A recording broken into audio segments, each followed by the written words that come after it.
Hey guys, I'm Cole. And I'm Cody. We're the founders of CJC Off-Road, and today we are going to answer some of your most frequently asked questions in a new Q&A format. Yep, we got a ton of questions from you guys on our social media platforms, so we wanted to make a couple of videos that could be quick references for you guys who have these common issues that Ford and Ram truck owners seem to have. So the very first one is going to be Ram versus Ford, and obviously this pertains to the 2500, 3500, or the 250, 350 trucks. But yeah, I'll let him start off. We're pretty split. Obviously, I've had a Ford for quite a while now, and he has pretty much been a Ram owner since he got his driver's license. So, like Cody said, I've always had Ram trucks. I've always been a fan of the Cummins platform with the straight axle and, high-end suspension on these trucks. I'm actually selling my 2014 Ram 2500, had a Carli Dominator system on it. I have a 2020 Ram 2500 Mega Cab I just ordered. Super excited about it after test driving all of our customer trucks. My absolute favorite platform right now is this new 2019 Plus Ram 2500, 3500 platform. So we have an upcoming video series on that truck, which you guys will see a lot more of soon. Yeah, I mean, when we started this, I was always the one jumping our trucks with the third gen Rams, always having a blast with the Carli guys, the Thuren guys out back in the day at the Dodge Trucks Extreme. Somewhere along the line, we picked up a Ford, and I drove it a couple times when my Ram was getting its transmission rebuilt, of course, and yeah, I fell in love with it. The quick response. Being in California, we have never really deleted or done a whole lot of turbo work, things like that. So the truck, it was a 2011 at the time. That 2011 Super Duty just seemed so much faster, so much more reactive. And right now, I now own a 2018 Super Duty. I find that just the interior for long road trips and everything like that, I just love the truck. Suspension-wise, thanks to Carli for offering performance suspension for both platforms. I mean, you guys have seen the videos, and if you haven't, click and watch some of our other videos. The performance of these trucks is quite impressive. So, I mean, either way, you can't really go wrong. It's kind of like telling you what shoes to wear. I'm pretty set on the Ford. I'll probably get the new one when they do another update. Like he said, he's got the new 2020 on the way. So yeah, pretty straightforward. We're split. So take them for a test drive if you're going to buy a new truck. Just know that either way, there's an excellent suspension option for either of them. Yeah, general consensus, Ford's faster off the line. Ram gets less steering wheel feedback, at least on the newer trucks. Oh, fuel mileage. Oh, yes. That is one thing to touch on. My truck, with my driving style, commuting to work on 37s, realistically, I probably get about 13.5 miles per gallon. Versus he's a little more conservative, and I don't remember what his last Ram was getting, but I know it wasn't 13.5. It was like 15, 16, so nothing too amazing, but considerably better than, the Ford. And that's pretty much commuting in LA traffic, so we pretty much get the worst economy possible. We can go from 70 miles an hour to 7 miles an hour in just a second and do that back and forth, all the way to and from work. So our examples are a little extreme, but yeah, definitely the Dodges do get the better mileage, like he said. The steering probably feels a little lighter on the Fords, but you do get the little bit of feedback, which some guys call death wobble, and actually we're going to curtail that into our next question for death wobble. Circling back, we need to identify if your truck's actually getting death wobble or not. These Fords have a ton of steering wheel feedback, especially on like the limited platinum models. The adaptive steering has an electric motor in the column, and it's trying to keep you in a lane, things like that. So your steering wheel will be dancing. That's just an unfortunate side effect of the factory design. Hence my preference for the Ram. Yep. So, with that said, one time we had one of his third gens, and we were jumping it a lot in the desert and taking some photos, things like that. And we actually hit a rock and busted the stabilizer off of it, as well as broke a shock on the truck. Or blew the reservoir off the truck, actually. So when we were driving home on the freeway, there was no one on the road. Literally, it just felt like out of nowhere we got in a car crash, right? My thumb felt like it touched my forearm. I legitimately thought I broke my hand. The truck was shaking, and you would have thought like King Kong was knocking on the roof of the truck. Like, it was super violent.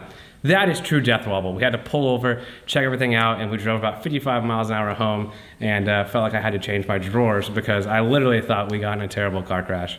So that is actual death wobble. Now, if you're actually getting that in your Ford, which we have seen, videos supporting that online, that's definitely what you're getting, not just a little steering wheel feedback, but violent death wobble. We are working on getting a truck in here to shoot a video series on that, but very often it's worn out steering, worn out track bar, lack of caster, and or just bad factory tires. So there's a ton of contributing factors to that. Again, if you have a stock truck, you want to check just for worn components. That's something you can't warranty at the dealership. Your stock tires, unfortunately, the manufacturers basically go with the lowest possible bidder when putting tires on these trucks. So the chance of getting, a quality tire is pretty low, right? You might need to replace the tires. And lastly, that caster number. Some of these Ford trucks are coming super light on caster, a desirable rough numbers like somewhere between 4 and 5 degrees. We've seen trucks coming with 2 degrees from factory, so it's pretty poor, and adding a caster shim will help with that. As Cody said, every situation is different, so we encourage you to get a hold of us. Reach out via email, give us a call. If you have any questions regarding Death Wobble as it pertains to your truck, feel free to contact us and let us know, and we'll try our best to help answer the questions. And yeah, if you, another thing we talked about so many times in videos is front end diagnosis. Have your buddy jump in the truck, leave it in park, and just whip that wheel back and forth while someone lays underneath it. Mm-hmm. Chances are, if you see that track bar popping or steering tire right end, where it's mounted versus, where it's actually at, and if it's walking, you've got worn components and something's wrong and needs to be replaced. All right, so the next question is, can I mix companies like Carli and Thuren? They're similar height parts, things like that. The goal is the same between both brands. Can I mix them? Despite the pleas from either manufacturer, yes, you can mix them. Say you had a track bar from one brand, you want to pick up springs from another. Not an issue. Somewhere between like the 2.5 and 3 inch coil range, oftentimes the track bar measurement stays the same. So really nothing's gonna change, right? It's just the brand of the part. Say you already bought it, you had a gift card, whatever. There's so many different combinations out there. They will work together. Shock tunes, things like that, we do advise you stay like brand specific, match Thuren springs with Thuren coil, or Thuren springs with Thuren shocks, Carli springs with Carli shocks, and so on and so forth. But even then, we've had plenty of customers mix and match them. Even our personal trucks, especially our third gens that we were, beating on pretty mercilessly. Those trucks had a combination of either brand. Sometimes it just depended on what we had on our shelf at the time when we were building a truck, things like that. Yeah. I think Paul's truck still has a Thuren track bar with a Carli Unchained kit. Everything works great. Yeah, it's just one of those things, especially, again, this is all in reference to that like 2 to 3 inch suspension window. Obviously, if you're looking at like 6 inch kits, things like that, there's going to be variation. And with that said, even other brands, right? Like some guys will have some other brand we've never heard of, a track bar. If it adjusts like the 39 to 1/8 inch number, it'll work. I don't know if it's going to be the best option, but if you own it, run it. And, we are all about using what you already have, not trying to ram new parts down your throat. We know this stuff costs a lot of money. So yeah, if it'll adjust or if it'll fit, we say go for it. All right. So one of the most common questions we have received since we announced this segment was, my third gen steering sucks. How do I address that?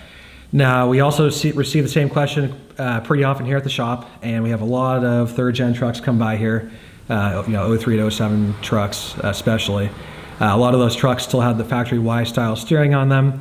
It's crazy. So we'll see these trucks, they have 200,000 miles on them, and believe it or not, they are on the original steering. We recommend getting rid of this almost immediately. It's almost always worn out. Factory steering linkage on these trucks very rarely goes, beyond 50, 60,000 miles without, wearing prematurely, much less, 100,000, 200,000 miles. So there are some pretty cool options. One is, probably the most common option you'll see online, and that's to put the T-style steering under your truck. Or the 08.5. Yeah, T-style 08.5, same thing. That's just the factory and Mopar steering they switched to on the 08.5 model years. We had really good luck with that. We highly recommend that, especially on 6-inch lifted trucks. But always the factory components. Now, like part store brands, if you will. I don't want to name specific name brands, but they have, especially on eBay and Amazon, it'll say 08.5 Ram steering upgrade, but it'll be one of these part stores.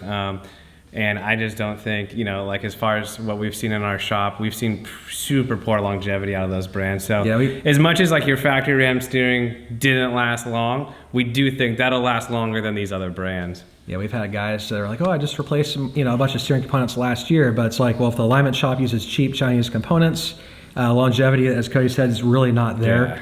Yeah. Another one of the most common upgrades we'll see steering linkage-wise is the Synergy steering. They have options actually for 94 all the way up to current trucks now. It's a very popular option. Main reason being is that obviously it's a lot heavier duty in terms of construction, but also that the individual rod ends are replaceable. And greasable. and greasable. So that was never an option with the factory steering, right? So say with your factory steering on your truck, you have to replace a tie rod end. In a lot of cases, you're actually replacing half the steering linkage, right? Because it's built in. It ends up being really costly. Whereas with the Synergy steering, it's, you know, $35, $40 just for the one tie rod end. Makes long-term serviceability really functional. And you know, there obviously are a lot of other factors other than linkage, right? So we see issues with track bars on a lot of third-gen trucks. Track bars is the second most common one, right? You know, standard 06 truck we see has original steering on it, has a coil spacer with the original track bar, right? Almost guaranteed, actually guaranteed every single time if your truck is an older third gen with the original track bar, even if it's a low mileage truck, chances are that track bar is shot. A really good quality adjustable track bar will go a long way toward helping to tighten up your steering. Well, even worst case, another video we'll be doing pretty quick is comparing the, again, parts store replacement brand track bar bushings, because your factory track bar bushing is like a press-in, I think they call it Clevite type bushing. And once you press that out, you literally just have this skinny track bar housing, and these parts store kits just shove in like a urethane bushing. And I mean, we've seen those be essentially new. And again, just wiggling the wheel, you can just watch, you know, the chassis and the axle move separately of each other, which is something you don't want. You know, you want that location tight on the truck. And then lastly, with the switching to the T-style steering, stabilizers. So your factory stabilizer will not work from your Y-style. Again, plugging another video, we will be doing a stabilizer video that kind of talks about the different stabilizers.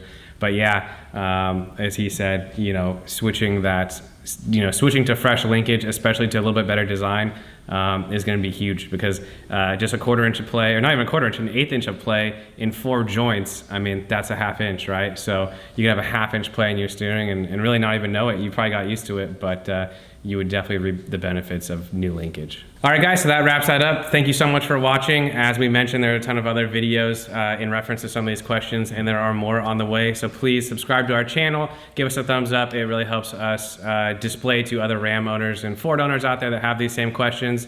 So yeah, thanks for watching. If you do have other questions that you would want to address in a future segment, please comment down below. Someone actually is reading that, and we will get to those as soon as we can. So yeah, thanks for watching. Thanks again.